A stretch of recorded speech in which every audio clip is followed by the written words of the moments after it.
नमस्कार, लोकमंच न्यूज में आपका स्वागत है। मैं अलका सिंह। बुलेटिन की शुरुआत करते हैं।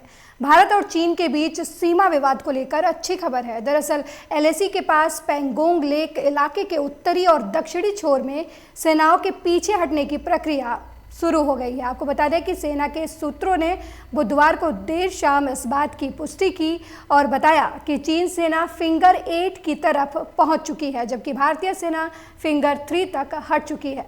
हालांकि दोनों पक्षों की तरफ से अब सत्यापन की प्रक्रिया चल रही है, जो अगले 2 दिनों के भीतर पूरी हो जाएगी।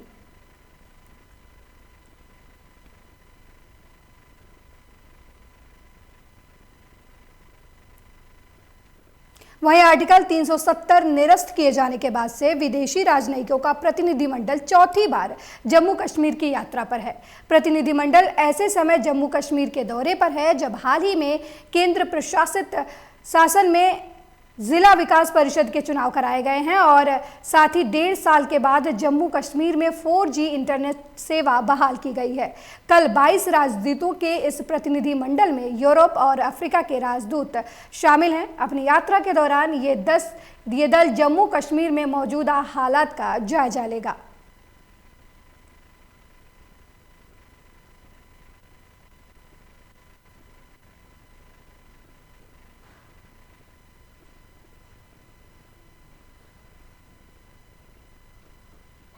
वहीं पेट्रोल और डीजल के दाम लगातार बढ़ रहे हैं। आज लगातार 10वें दिन पेट्रोल डीजल के दामों में बढ़ोतरी हुई। आज ईंधन के दाम में 30 से 35 पैसे की बढ़ोतरी की गई, जिसके बाद दिल्ली में 1 लीटर पेट्रोल की कीमत 89 रुपये 88 पैसे पहुंच गई और डीजल की प्रति लीटर 80 रुपये 27 पैसे पहुंच गई। पुलिस में मुंबई में पेट्रोल की कीमत बढ़कर 96 रुपये 32 पैसे और डीजल की कीमत 87 रुपये 32 पैसे हो गई है। आपको बता दें कि देश के कई हिस्सों में पेट्रोल 100 रुपये प्रति लीटर के दर से बिक रहा है।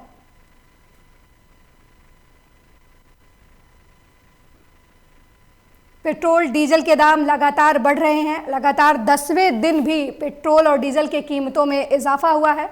आपको बता दें कि देश के कई हिस्सों में पेट्रोल की कीमत 100 रुपये का आंकड़ा पार कर चुकी है।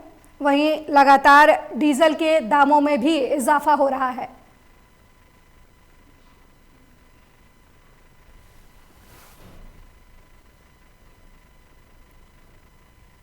वहीं उन्नाव में हुई घटना के बाद एक बार फिर उत्तर प्रदेश की राजनीति में भूचाल आ गया है, जिसके बाद सभी दलों के लोग सरकार के खिलाफ एकजुट होकर सरकार की आलोचना करने में जुट गए हैं।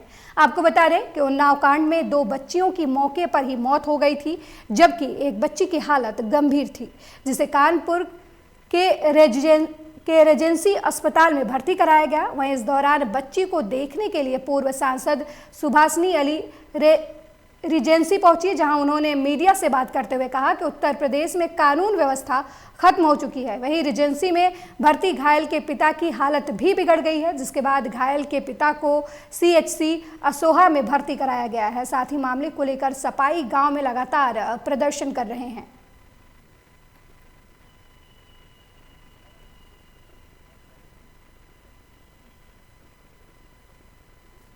आपको बता दें कि उन्नाव मामले में बच्ची के पिता की भी हालत खराब हो गई है। उन्हें CHC में भर्ती करवाया गया है। बता दें कि बुधवार की शाम 3 बच्चियां खेत में बेसुध अवस्था में मिली थीं, जिनमें से 2 बच्चियों की मौत हो गई है, जबकि एक बच्ची कानपुर अस्पताल में जिंदगी और मौत से जूझ रही है। वहीं बच्ची के पिता की भी हालत बिगड़ गई है, जिसकी वजह से उनको अस्पताल में भर्ती कराया गया है। अब इस मामले में विपक्ष सरकार पर हमलावर है। देखिए, सुबह पता चला कि बहुत ही विभत्स घटना उन्नाव की है, जिसमें 3 बच्चियां खेत में पाई गई। इनमें 2 मर चुकी थी, एक बहुत सीरियस है। अभी अस्पताल से भी पता चला है कि वो वेंटिलेटर पर है और इसलिए किसी को देखने के लिए भी नहीं जाने दे रहे हैं। तो मैं भी नियम का पालन करती हूँ, लेकिन ये है मतलब चिंता का विषय है, आक्रोश का विषय है कि हमारे उत्तर प्रदेश में रोज़ ऐसा क्यों हो रहा है। कहीं लड़कियों का बलात्कार, कहीं उनकी हत्या, कहीं जादू टोना। आखिर क्या हो रहा है इस प्रदेश में जो ये चीज़ें इतनी बढ़ रही हैं। वहीं इस वक्त की बड़ी खबर अमरोहा से है, जहां किसानों ने रेल रोको आंदोलन के तहत रेल रोककर प्रदर्शन किया। इस दौरान सैकड़ों की संख्या में किसान रेलवे ट्रैक पर बैठ गए और कृषि कानूनों के खिलाफ आंदोलन किया। साथ ही सरकार से कृषि कानूनों को वापस लेने की मांग की। आपको बता दें, ये पूरा मामला गजरौला के भानपुर रेलवे फाटक का है, जहां पर किसान धरने पर बैठे और नए कृषि कानूनों के खिलाफ जमकर प्रदर्शन किया। बड़ी जानकारी हम आपको अमरोहा से दे रहे हैं, जहां किसानों ने रेल रोको आंदोलन के तहत प्रदर्शन किया और सैकड़ों की संख्या में रेलवे ट्रैक पर बैठकर किसानों ने नए कृषि कानूनों का विरोध जताया और सरकार से इन कानूनों को वापस लेने की मांग की। आपको बता दें, ये पूरा मामला गजरौला के भानपुर रेलवे फाटक का बताया जा रहा है।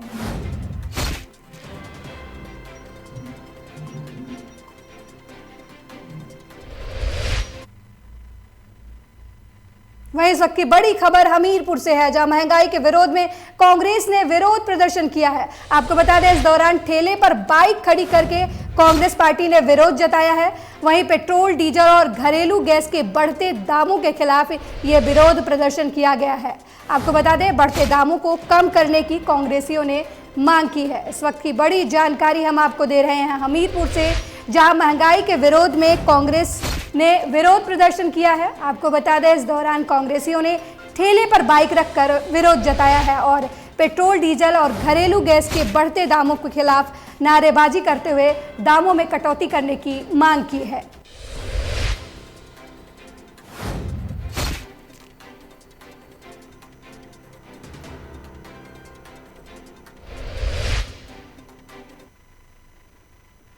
वहीं सिद्धि जिले में यात्री बस के नहर में गिरने के दर्दनाक हादसे के बाद प्रदेश में बसों का सघन चेक इन अभियान शुरू कर दिया गया है। आपको बता दें कि भोपाल में खुद परिवहन मंत्री गोविंद सिंह राजपूत बसों का निरीक्षण करने सड़क पर उतरे। वहीं वे तकरीबन 10 बजे परिवहन विभाग के आला अधिकारियों के साथ 11 मील क्षेत्र पहुंचे और वहां गुजर रही बसों को चेक किया। इस दौरान उन्होंने कहा कि चेकिंग अभियान सिर्फ 7 दिन नहीं बल्कि निरंतर चलता रहेगा। वहीं नियमों का पालन नहीं करने वाले ड्राइवरों के लाइसेंस निरस्त होंगे। साथ ही किसी भी अफसर और परिवहन माफिया को बख्शा नहीं जाएगा।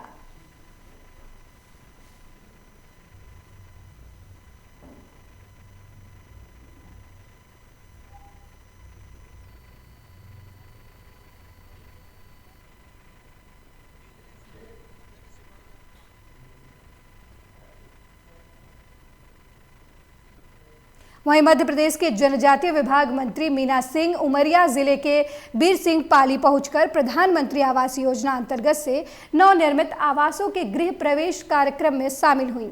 वहीं गृह प्रवेश कार्यक्रम में शामिल होने के दौरान मंत्री मीना सिंह ने ग्रामीणों को संबोधित किया और कहा कि सरकार का एक ही लक्ष्य है, विकास, और वही प्रधानमंत्री की प्रभावी योजना के बारे में लोगों को जानकारी भी दी।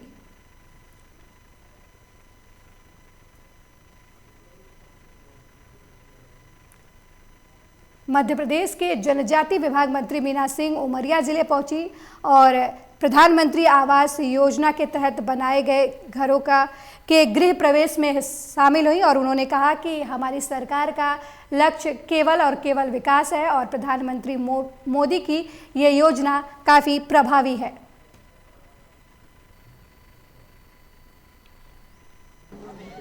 देखिए, गृह प्रवेश कार्यक्रम एक बहुत अच्छा कार्यक्रम है और मैं तो अपने गरीबों की ओर से माननीय देश के प्रधानमंत्री श्री नरेंद्र मोदी साहब का मैं धन्यवाद करना चाहती हूँ, अभिनंदन करना चाहती हूँ कि आज हमारे गरीब को उन्होंने प्रधानमंत्री आवास योजना में जोड़कर आज सबको पक्का घर में रहने का जो शुभ अवसर प्रधानमंत्री जी ने दिया है, अपने आप में ये बहुत बड़ा काम है हमारे गरीब भाई बहनों के लिए और पूरे देश भर में बनाए जा रहे हैं गरीबों का घर, तो बहुत बड़ी उपलब्धि है।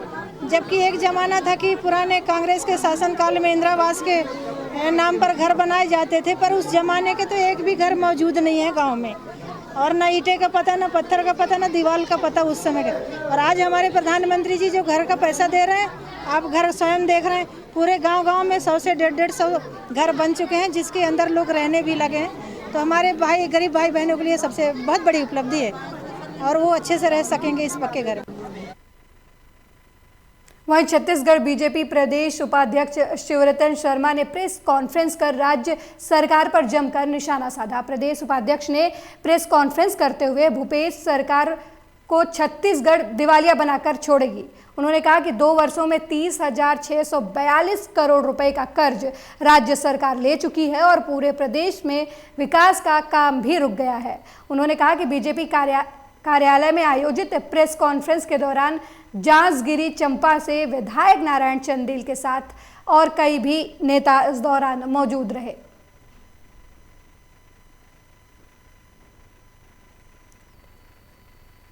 भूपेश सरकार छत्तीसगढ़ को दिवालिया बनाकर छोड़ेगी। 2 वर्ष में 30,642 करोड़ रुपए का कर्ज भूपेश बघेल की सरकार ले चुकी है और उसमें महत्वपूर्ण बात यह है कि 30,642 करोड़ रुपए का कर्ज लिया गया, उसमें पूंजीगत व्यय के लिए 10% भी नहीं है। और आज प्रदेश की स्थिति यह बन गई है कि कर्ज का ब्याज घटाने के लिए हम कर्ज ले रहे हैं। इस वक्त की बड़ी खबर कानपुर से है, जहां रेजेंसी हॉस्पिटल के बाहर भीम आर्मी ने प्रदर्शन किया और घायल युवती को दिल्ली रेफर करने की मांग की। आपको बता दें कि प्रदेश सरकार के खिलाफ जमकर नारेबाजी करते हुए उन्नाव में नाबालिग युवतियों के संदिग्ध मौत के मामले में और घायल युवती को दिल्ली रेफर करने की मांग की। इस दौरान बड़ी जानकारी हम आपको कानपुर से दे रहे हैं, जहां रेजेंसी हॉस्पिटल के बाहर भीम आर्मी के कार्यकर्ताओं ने जमकर विरोध प्रदर्शन किया और घायल युवती को दिल्ली रेफर करने की मांग की। आपको बता दें, प्रदेश सरकार के खिलाफ इस दौरान भीम आर्मी के कार्यकर्ताओं ने जमकर नारेबाजी की। आपको बता दें कि उन्नाव में नाबालिग युवतियों के संदिग्ध मौत के मामले में ये विरोध प्रदर्शन किया गया।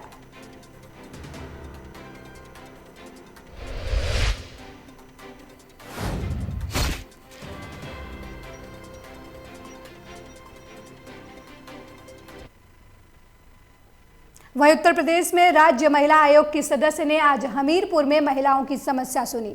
कलेक्ट्रेट सभागार में महिला उत्पीड़न की रोकथाम और पीड़ित महिलाओं को न्याय दिलाए जाने के उद्देश्य से प्रताड़ित महिलाओं की समस्या सुनी और न्याय दिलाने का भरोसा दिलाया। महिला आयोग की सदस्य पूनम कपूर ने संबंधित अधिकारियों को शिकायतों के तत्काल निस्तारण के निर्देश भी दिए।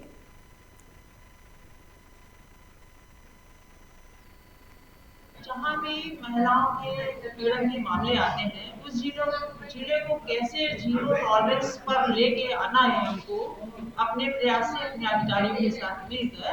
इसी कड़ी में आज हम सब यहाँ पर बैठे और जन सुनवाई हम पर लगातार सुन रहे हैं। जहाँ भी महिलाओं के उत्पीड़न के मामले आते हैं, उस जिले को कैसे जीरो।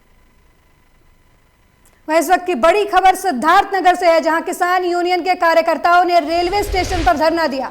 आपको बता रहे हैं कि रेल रोको आंदोलन के तहत किसानों ने ये धरना प्रदर्शन किया।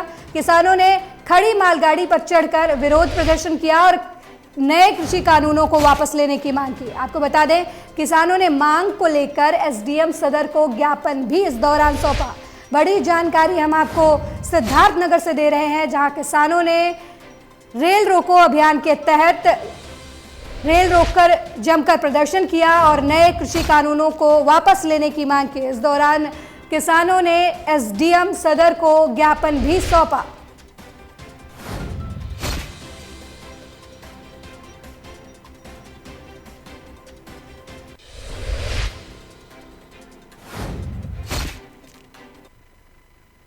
वहीं मुख्यमंत्री योगी आदित्यनाथ के आदेश के बाद यूपी लगातार अपराधियों पर शिकंजा कस रहा है। इसी कड़ी में आज रायबरेली के हिस्ट्री शीटर हंसराज उर्फ बउआ की सिविल लाइन स्थित करोड़ों की संपत्ति कुर्क की गई।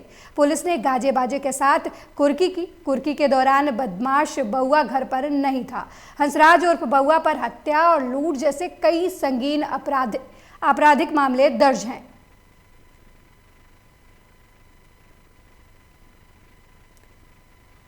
योगी सरकार के आदेश के बाद यूपी पुलिस बदमाशों के खिलाफ बेहद सख्त है। इस दौरान पुलिस ने राजहंस उर्फ बउआ नाम के बदमाश के यहाँ कुर्की की। आपको बता दें, जिस दौरान पुलिस ने कुर्की की उस दौरान बउआ अपने घर पर मौजूद नहीं था। आपको बता दें कि बउआ के ऊपर कई संगीन आपराधिक मामले दर्ज हैं। ये थाना कोतवाली में एक शातिर बदमाश जिसका कि नाम हंसराज उर्फ बउआ है, जिसपे करीब 5 मुकदमे दर्ज हैं, जिनमें गैंगस्टर एक्ट का भी मुकदमा दर्ज है। उसकी संपत्ति की आज कुर्की की गई है उसकी संपत्ति की अनुमानित लागत लगभग 1 करोड़ रुपए है, जिसमें कि एक 2 मंजिला मकान और उसका एक निजी वाहन सम्मिलित है। इस संपत्ति को जिलाधिकारी के आदेशानुसार कुर्क कर लिया गया है। सर, किसके गैंग का सदस्य था ये खुद अपने गैंग का लीडर था। इसके ऊपर लूट और हत्या के प्रयास जैसे कई मुकदमे। वहीं इस वक्त की बड़ी खबर कासगंज से है, जहां सिपाही हत्याकांड के मुख्य आरोपी पर पुलिस ने इनाम घोषित किया है। आपको बता दें, मुख्य आरोपी मोती पर 1 लाख रुपए का इनाम घोषित किया गया है। वहीं आरोपी की गिरफ्तारी के लिए कई जनपदों में पोस्टर भी लगाए गए हैं। आपको बता दें कि घटना के 9 दिन बाद भी मुख्य आरोपी पुलिस की पकड़ से बाहर है। बड़ी जानकारी हम आपको दे रहे हैं कासगंज से, जहां सिपाही हत्याकांड के मुख्य आरोपी पर पुलिस ने इनाम घोषित किया है। आपको बता दें, मुख्य आरोपी मोती पर पुलिस ने 1 लाख रुपए का इनाम घोषित किया है। आपको बता दें कि आरोपी की गिरफ्तारी के लिए कई जिलों में पोस्टर लगाए गए हैं। वहीं घटना के 9वें दिन भी आरोपी पुलिस की पकड़ से बाहर है। बड़ी जानकारी, इस वक्त की बड़ी जानकारी हम आपको कासगंज से दे रहे हैं, जहां सिपाही हत्याकांड के मुख्य आरोपी पर पुलिस विभाग ने इनाम घोषित किया है। आपको बता दें, मुख्य आरोपी मोती पर पुलिस ने 1 लाख रुपए का इनाम घोषित किया है।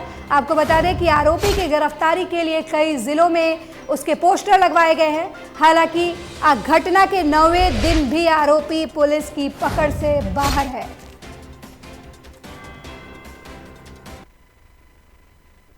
वहीं अहरौरा के हितौना छातो गांव के मुसहर बस्ती में बने अटल मुसहर बनवासी कॉलोनी का गृह प्रवेश कार्यक्रम किया गया, जहां कार्यक्रम में मुख्य अतिथि के रूप में ऊर्जा मंत्री रमाशंकर सिंह पटेल रहे।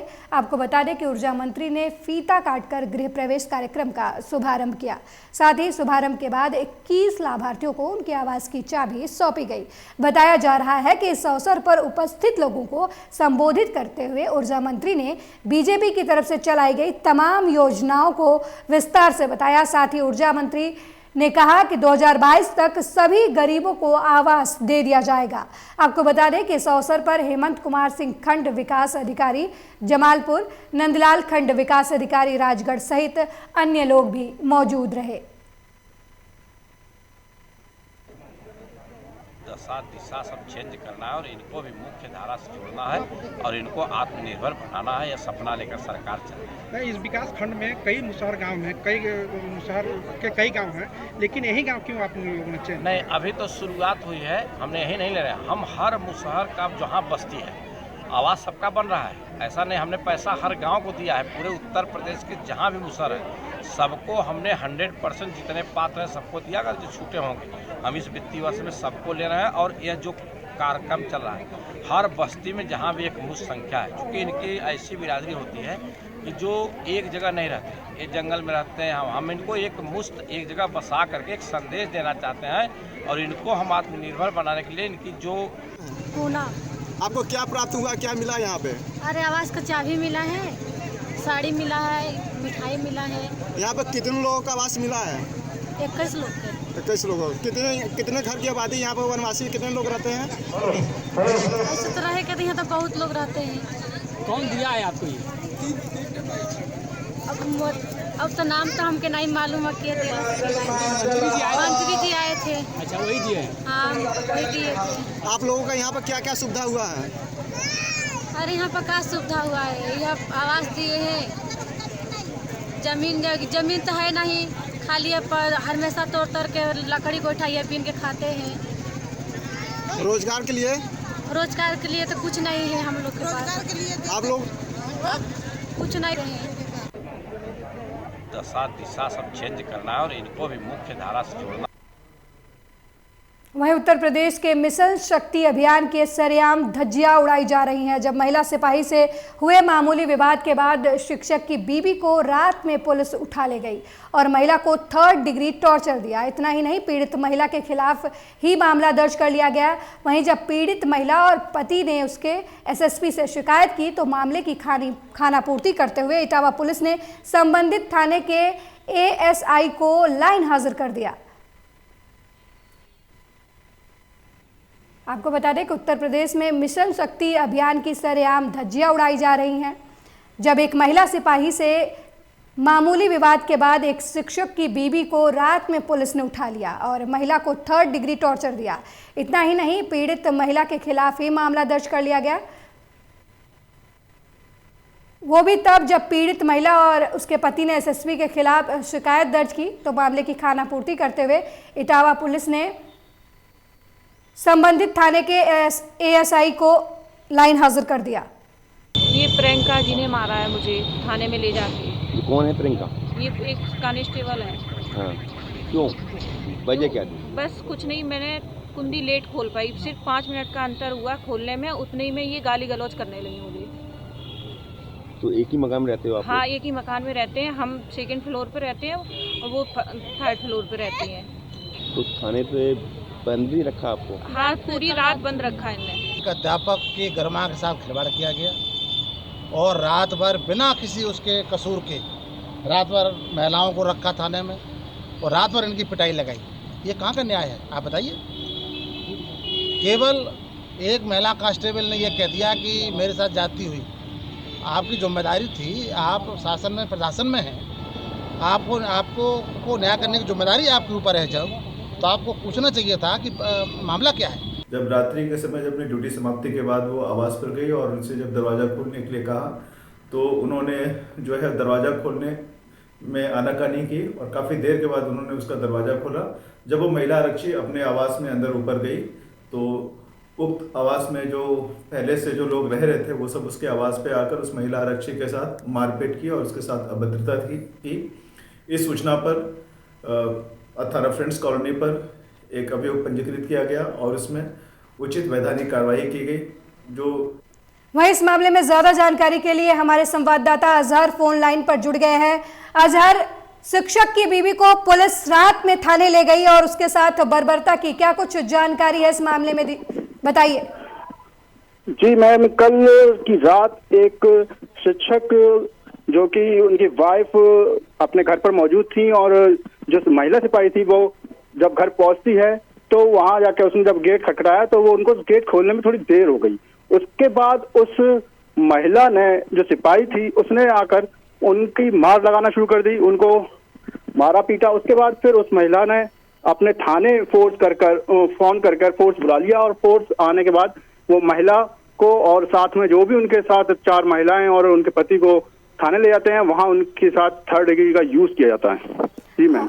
जी अजहर, ये बताइए कि अगर पुलिस ही ऐसे करने लगेगी, जिस पुलिस पर लोगों की सुरक्षा का दायित्व है, अगर वही लोगों को डराने धमकाने लगे और अपने पद का गलत इस्तेमाल करने लगे, ये एक तरीके से पुलिस का जो है वो एक बैड चेहरा सामने नहीं आ रहा है? जी, ये एक पुलिस का बहुत ही अमानवीय चेहरा सामने आ रहा है, जिसमें उसमें पुलिस की एक दादागिरी सामने आ रही है, जिसमें कि पुलिस इस टाइम किसी की सुन नहीं रही है। और आज रामशंकर कठेरिया जो कि इटावा सांसद हैं, उन्होंने इस प्रकार को लेकर सीधे डीएम से मुलाकात की और मुलाकात के बाद उन्होंने मीडिया से बात करते हुए ये भी कहा कि पुलिस अपने कंट्रोल में नहीं है और एसएसपी घर रहते हैं और जिले को कंट्रोल नहीं कर पा रहे हैं। घर रहकर जिला इस तरीके से कंट्रोल नहीं होगा, उनको बाहर निकलना पड़ेगा। जी बिल्कुल, इस तरीके से अगर जो पुलिस ही करने लगी तो आम आदमी की सुरक्षा का क्या होगा। बहुत बहुत धन्यवाद इस मामले में ज़्यादा जानकारी देने के लिए। वहीं जबलपुर में मार्बल सिटी अस्पताल की लापरवाही सामने आई है, जहां डॉक्टर बिना जांच किए इलाज कर रहे हैं। आपको बता दें कि मरीज के परिजनों का कहना है कि डॉक्टर ने कोई जांच नहीं करवाई और इलाज करके बिल बढ़ाते रहे। आपको बता दें कि आरोप पर सफाई देते हुए डॉक्टर ने कहा कि पैर में बहुत पुराना फ्रैक्चर था, इसलिए इलाज में देरी हुई। जो पेशेंट आया है उसने शिकायत करी है मार्बल सिटी हॉस्पिटल की। नेहा बानो का भी एक पेशेंट थी। इनका 2016 में मेडिकल कॉलेज में पॉट स्पाइन टीबी के लिए ऑपरेशन हुआ था। हमारे पास अभी आई, इनको तब से चली नहीं है और पैर मुड़े हुए हैं। फिजियोथेरेपी शुरू किया तो उनका घुटने में स्वेलिंग थी, इसका ऑर्थोपेडिक रिव्यू कराया गया और रिव्यू में पाया गया कि उनको एक पुराना घुटने में वहीं मंडला में लगातार सड़क दुर्घटनाओं से लोगों की मौत हो रही है। इसी को लेकर एक सड़क दुर्घटना में घायल युवक की इलाज के दौरान मौत हो गई, जिसके बाद वाहन चालक के खिलाफ कार्रवाई नहीं होने के चलते लोगों में आक्रोश देखने को मिला। वहीं न्याय की मांग करते हुए एसपी कार्यालय का लोगों ने घेराव किया, साथ ही प्रदर्शन कर ज्ञापन सौंपा। तारीख में एक चिलवन चौक पे एक कार का और एक बाइक का एक्सीडेंट हुआ था, जिसमें घायल लोग सीधे हॉस्पिटल में गए थे जोधपुर इलाज कराने के लिए, जिसमें आज उसकी डेथ हुई है। तो उनके द्वारा एक थाने भी गए थे और यहाँ पे भी उन्होंने एक ज्ञापन दिया है, तो उसमें FIR करके कार्रवाई की जाएगी। तारीख में एक वहीं रामनगर जिम कॉर्बेट पार्क में NTCA की गाइडलाइन की खुलेआम धज्जियां उड़ाई जा रही हैं। आपको बता दें कि सरकार की गाइडलाइंस में कोई भी पर्यटक दूरबीन और कैमरे ही ले जा सकते हैं, लेकिन अधिकारियों की मिलीभगत से पार्क के अंदर शराब लेकर जाई जा रही है। दरअसल कॉर्बेट पार्क में बहुत दूर दूर से पर्यटक घूमने आते हैं। जिम कॉर्बेट नेशनल पार्क में पर्यटकों की सुरक्षा को देखते हुए NTCA की गाइडलाइन के अनुसार जो पर्यटक डे विजिट के लिए भीतर जाते हैं उनको दूरबीन कैमरा ले जाने की परमिशन है, जबकि खान पान की कोई और दूसरी चीज पर सख्त मनाही है। उसके बावजूद भी पर्यटक पार्क में शराब की बोतल ले जाते हुए नजर आए।